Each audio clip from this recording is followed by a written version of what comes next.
В маленьком мирном городке на юге Турции, где жизнь текла размеренно, жила женщина по имени Ирена и ее необычная кошка по имени Белла.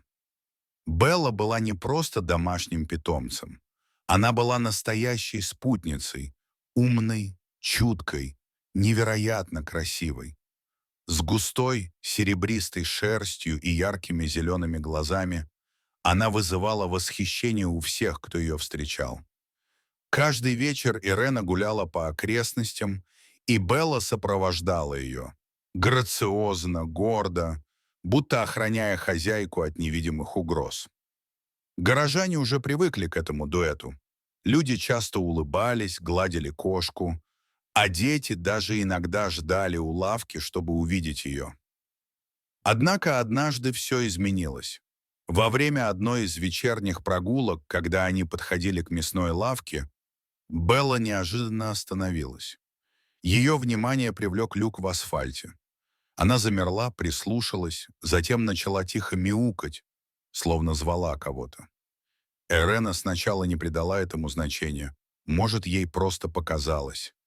Она потянула кошку дальше, но та не двинулась с места. Белла шипела, царапала лапой крышку люка и снова издавала странные тревожные звуки. Ирена озадаченно оглянулась. Никаких признаков опасности, ничего необычного. В конце концов, Белла все же позволила себя увести. Но с этого дня ее поведение изменилось. На следующий день ситуация повторилась. Как только они приблизились к люку, кошка снова бросилась к нему, как будто ее туда магнитом тянуло. Она садилась рядом, смотрела вниз, не мяукала, не двигалась, просто смотрела. Ирена чувствовала тревогу. На третий день все стало еще страннее. Белла убежала вперед, перерезала дорогу, рискуя попасть под машину, и уселась у того же люка, как часовой. Ирена не знала, что и думать. Вечером она рассказала об этом мужу. Рони отмахнулся. Наверняка там мышь или крыса. Вот Белла и охотится. Но внутри Ирены поселилось ощущение, что все не так просто. На четвертый день они снова пошли в мясную лавку. Белла всегда радовалась, когда ей покупали сосиски. Однако в тот день, когда Ирена открыла пакет с угощением, кошка неожиданно вырвала его из рук и убежала. Ирена в ужасе побежала за ней. Белла бежала быстро, целенаправленно, не останавливаясь. Она вновь добралась до того самого люка, положила пакет рядом и, к удивлению хозяйки, начала вынимать из него сосиски и сбрасывать в щель между прутьями. Ирена подошла ближе. На этот раз она услышала.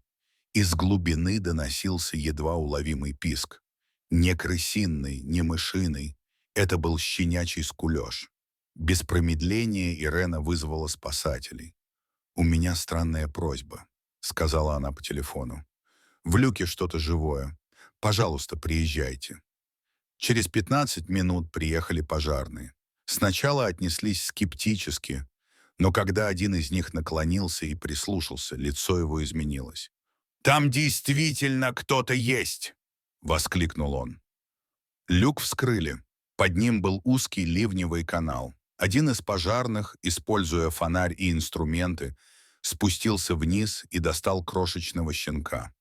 Он был едва жив. Мокрый, дрожащий, едва шевелился. Белла, наблюдавшая за происходящим, замерла. Вокруг начали собираться прохожие. Ирена не могла поверить своим глазам. Потом достали второго щенка. Потом третьего. Всего было 4. Все были на грани гибели. Как они туда попали, неизвестно. Кто-то мог специально их туда сбросить. Или мать-бродячая собака родила там, но больше не вернулась. Ветеринары позже скажут, что щенки провели в канализации не менее 3 дней. Белла была тем единственным существом, кто их заметил. Если бы не она, они бы не выжили. Щенков немедленно доставили в ветеринарную клинику. Им сделали капельницы, согрели, накормили.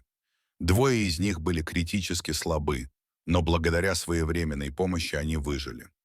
Эта история вскоре облетела весь город. В новостях писали: «Кошка-герой спасла 4 щенков».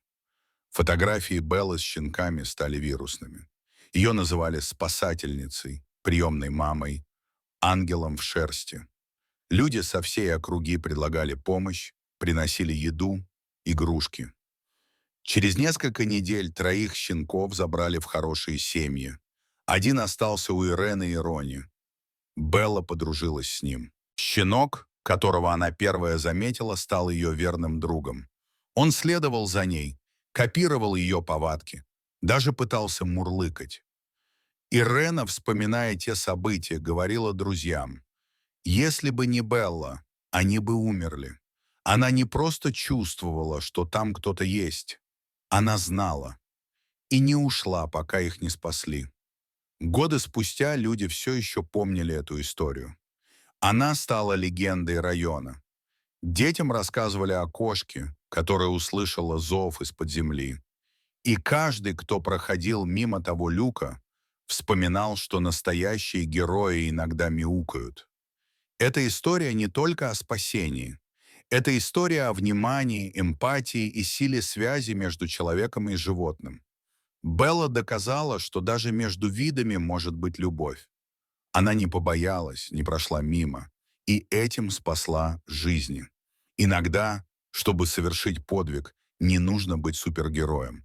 Достаточно быть кошкой с большим сердцем.